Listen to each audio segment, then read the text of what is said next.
Yes. Yeah, we're ready. I'll call the August 21st City Council meeting to order. Follow the roll. Abby Hansen, Here. Don Hawkins, Here. Megan McFarland, Here. Matt McKinney, Here. Logan Welch. Here. Call for a motion to approve the agenda. So moved. Second. All those in favour say aye. Aye. Pledge of allegiance.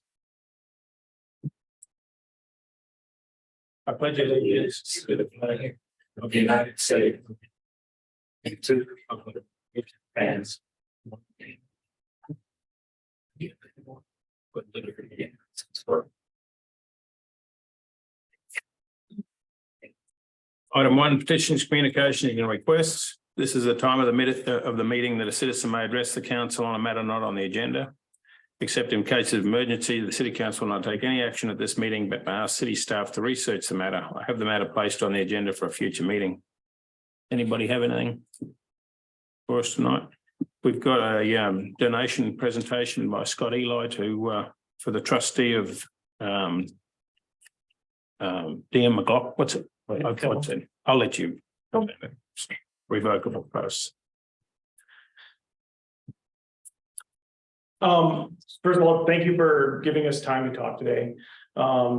Just so people that don't know me, I'm Scott Eli. This is my wife, April. We're here on behalf of Delma McLaughlin. Delma passed away a little over a year ago, and with her passing, she entrusted April and I to carry out her final wishes. So in her trust, I'll have April read what it says for you. It's written as follows: 1/3 to the city of Webster City, Iowa, for the establishment and maintenance of the walking and/or bike trails in or near Webster City, Iowa. The city is to establish a separate trust account for this bequest, and it can be used for no other purpose. And 1/3 of Delma's trust equates to a total donation of $616,000 and $616,037.92.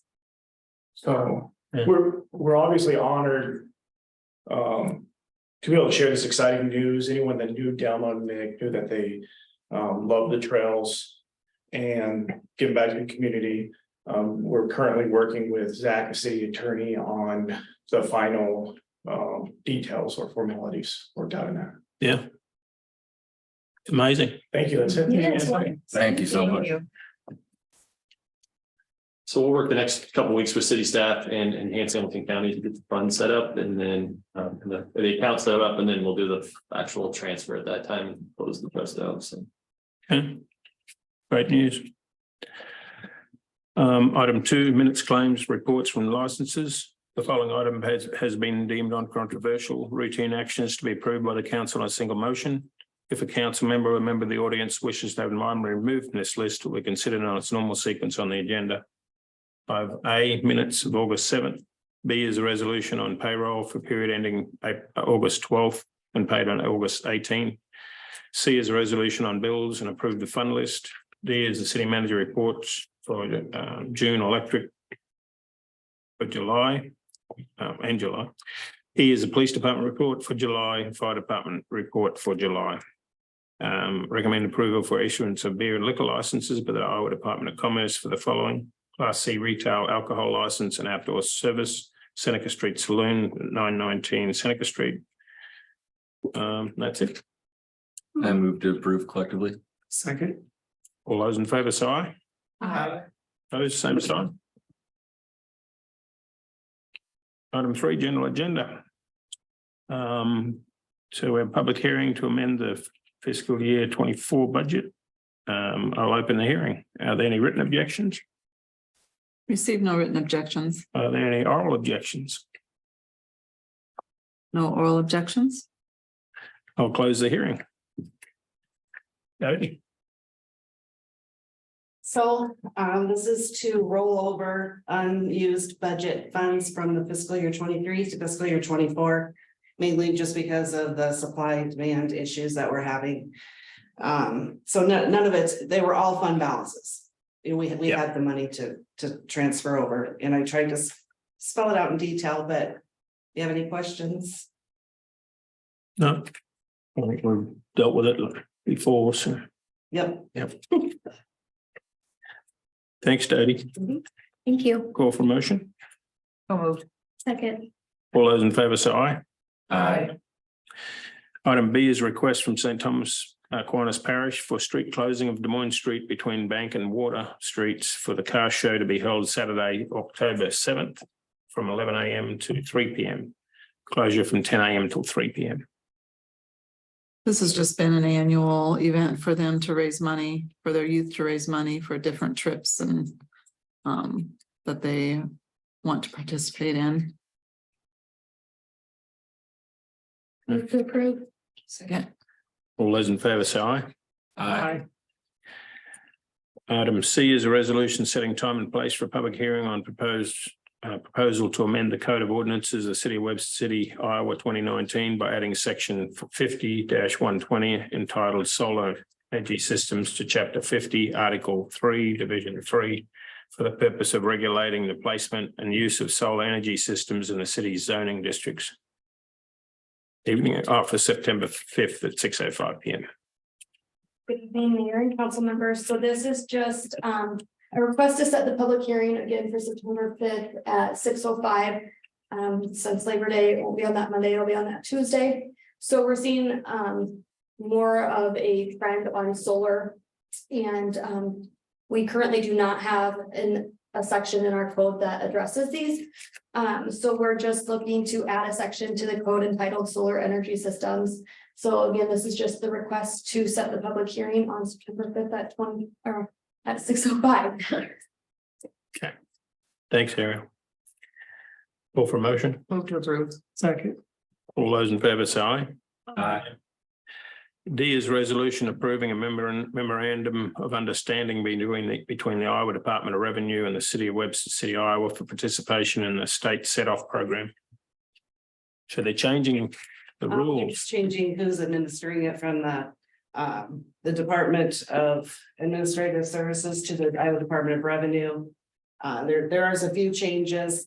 Of course, I think they're better. We're gonna do an email instead of fax and ACH instead of paper checks.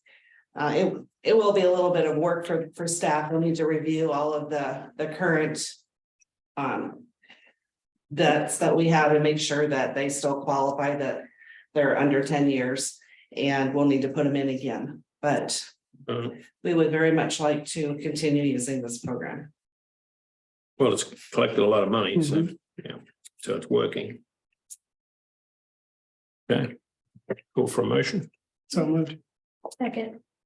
All those in favour say aye. Aye. E is a resolution supporting the installation of art in public spaces in downtown with financial contribution and authorising the mayor to sign a letter of support for arts or a live grant application to the Rural Enrichment Grant administered by the Iowa Economic Development Authority. Good evening, Mayor and council members. So the item before you is similar to a grant application that was submitted last year on behalf of SMID. Except last year, we only provided a letter of support. And some of the feedback that was received was that they like to see some financial contribution from the city in order to make that application stronger. So this year, we are requesting that the city provide financial contribution to the Rural Enrichment Grant Program that Arts Are Alive is pursuing to install some art in the downtown district. This was something that was recommended as part of the downtown assessment that was recently done in February of this year. In addition, in 2021, when we did adopt our city comprehensive plan, it does have the goals of creating a vibrant economic hub, beautifying and activating the downtown, and establishing downtown Webster City as a destination. Attached to the staff report, you'll find that there was some key points on what art does as far as economic stimulus. So I think that this is a valid request for economic development. If you guys approve today, we would be contributing $1,500 towards this project, and that would come out of the economic development funds. There is a tight timeline for this grant application, and prior to us having the staff report done, we didn't have all the details, but we did mention it to planning and zoning that this was going to be coming before them. So we wanted to make sure that you guys were okay with the art in the downtown district, specifically the bump outs for an ideal location within the area. And then also that you guys were going to be okay with committing financial resources towards the project. Our city code does require that any installations go to planning and zoning, so if awarded and if they proceed with the project without a successful grant application, Arts Are Alive will still continue through the regular process of going to P&Z to identify specific locations. I believe in front of you, you have some potential locations mapped out, and then you also have an image of a potential bike rack that they're also looking to install off of Wilson and Second, if I'm not mistaken. But Janet and Anna are here. They have more specifics. The actual project, I know they've been having a lot of conversations over the weekend. So if you guys have specific questions there, they answer those. Yeah, I wouldn't mind knowing like how many pieces of art we're talking, like, stuff like that, it's kind of what's the plan?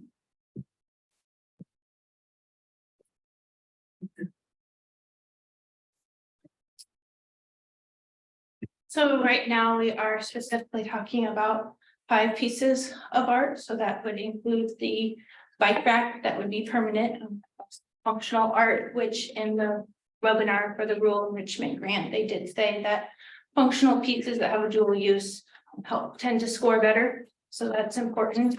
And then we have 2 sponsored pieces, working with local businesses that are contributing to the grant as well.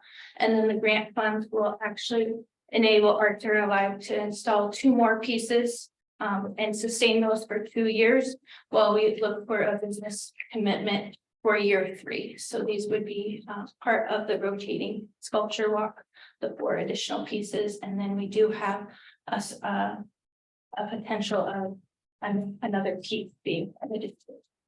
We should find it. So there's a broad base of support within the down for this enhancement. Okay. So you said 5 pieces specifically downtown, and then more and on the walk area in West Twin. Is that you're talking, or you needs to be part of the walk, like you're continue to walk to downtown? This wouldn't necessarily replace the pieces in the park. I think that's still very near and dear to Arts Are Alive. Plus, when you look at the pieces that they're able to choose from, the park is more conducive to some of those larger pieces as well. So when the chamber had the art night for Webster City Market Nights, we were able to create a walking tour of 21 public art pieces. So having some more pieces in the downtown area not only addresses some of the recommendations from the downtown assessment, but it really helps give us more of a robust sculpture walk, similar to the communities that are sister communities in the Sculpture One consortium that Arts Are Alive joined earlier this year. So it really helps us make more of a competitive draw for visitors as well. Very cool. Yeah. And the bump outs where you highlight that have trees, is the goal is to put them by the trees or remove the tree? So I think Not gonna remove the trees. at that particular map, the tree canopy kind of looks Covers like wider. it's full. But if you're looking at it from ground level, there's some sort of void there. So I think there is some opportunity with maybe some trees that aren't surviving right now, because there are a couple issues with that, which we might have another solution, but we're typically planning on removing trees just to place our. And we'll find pieces that fit kind of the heights of where we can go, and the width of where we can go. And that will all be determined probably by planning and zoning and other entities. So we still have work to do. And this is not the first time we've done this. We've done a walkthrough about 3 years ago. And you remember that, John, about where to place some pieces. So we have done some work on that.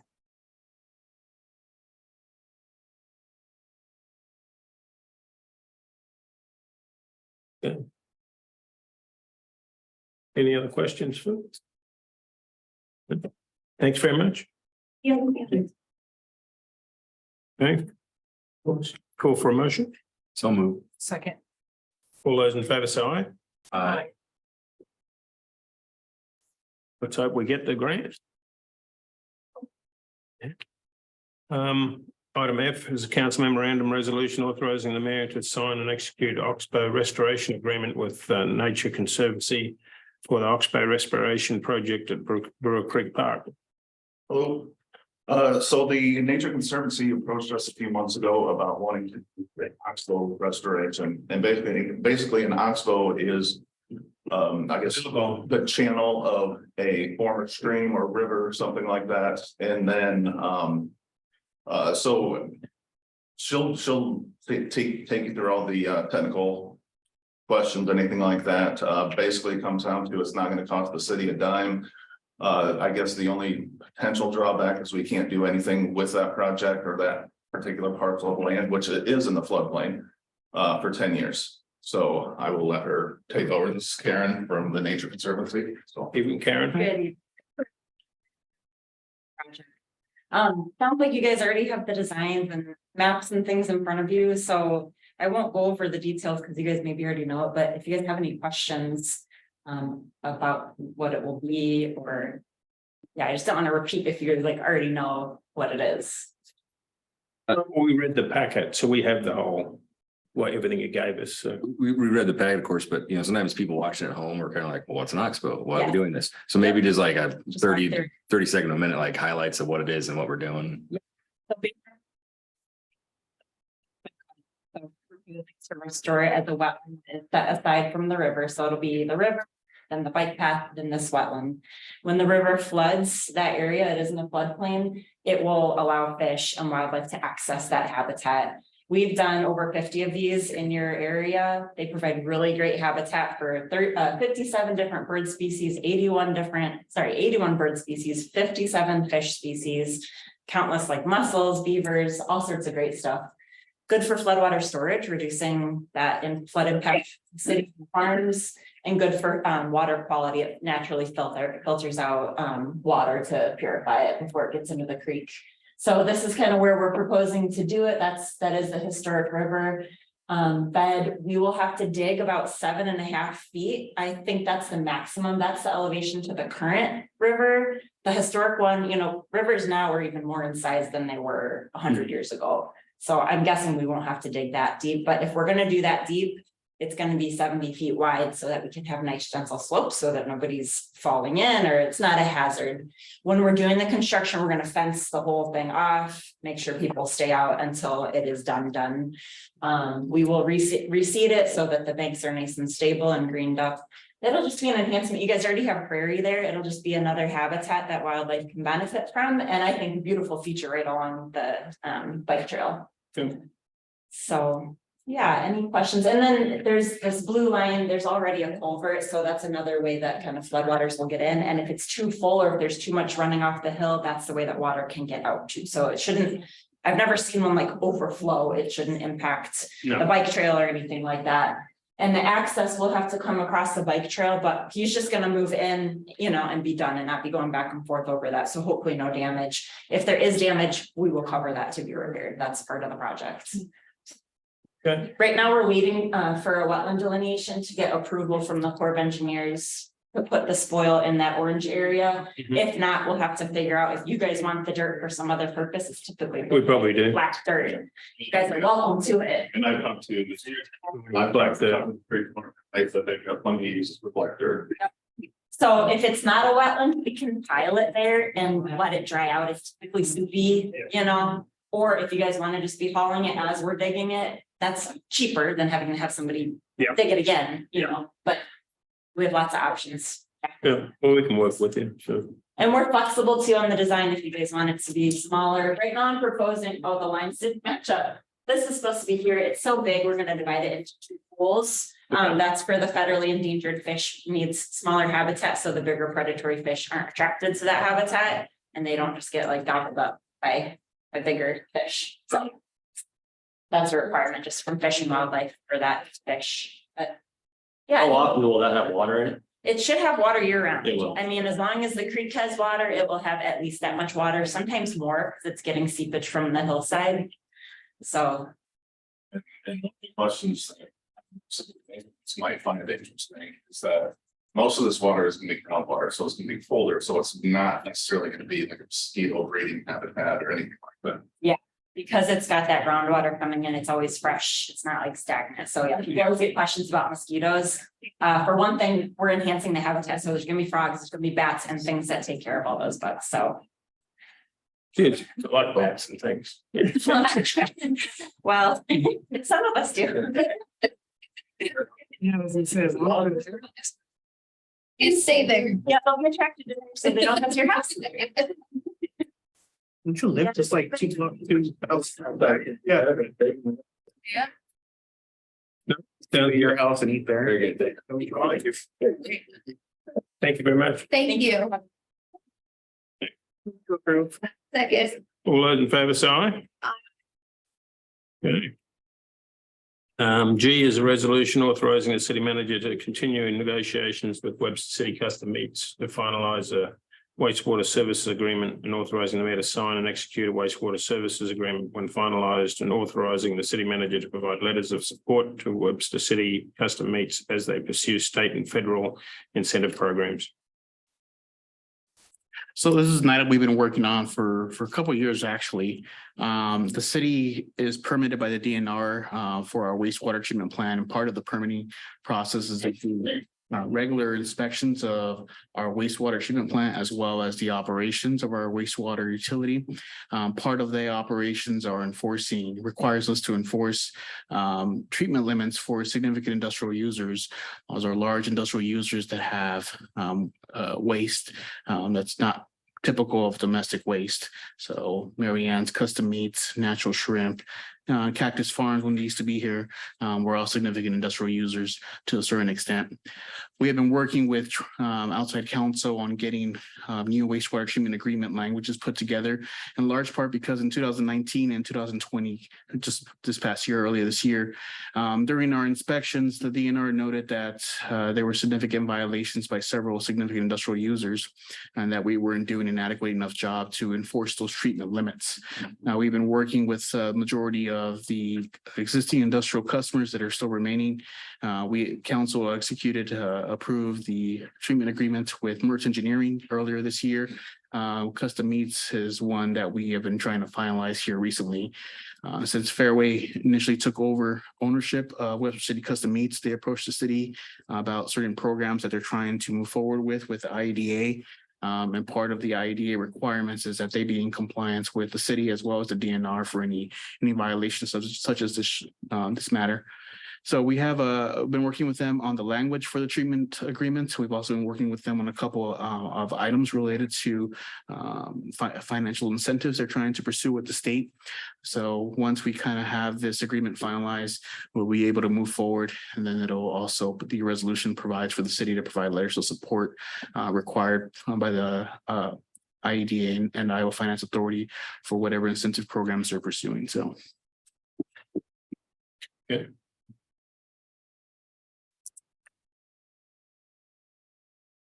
Call for motion. To approve. Second. All those in favour say aye. Aye. Item H is a resolution transferring cash to provide funding for certain projects to repay internal loans and reconcile funds and fifth entries. Go to you again.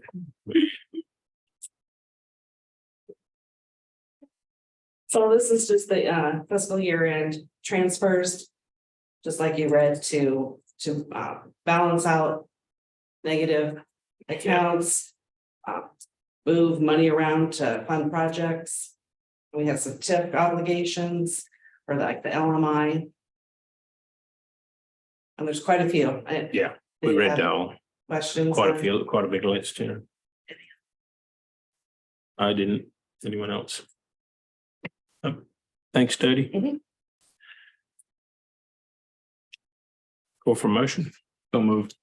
Second. All those in favour say aye. Aye.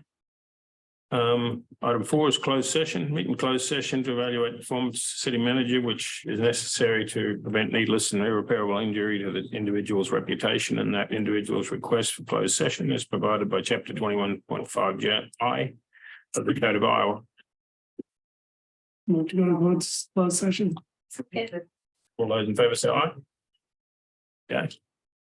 Thank you very much. Thank you.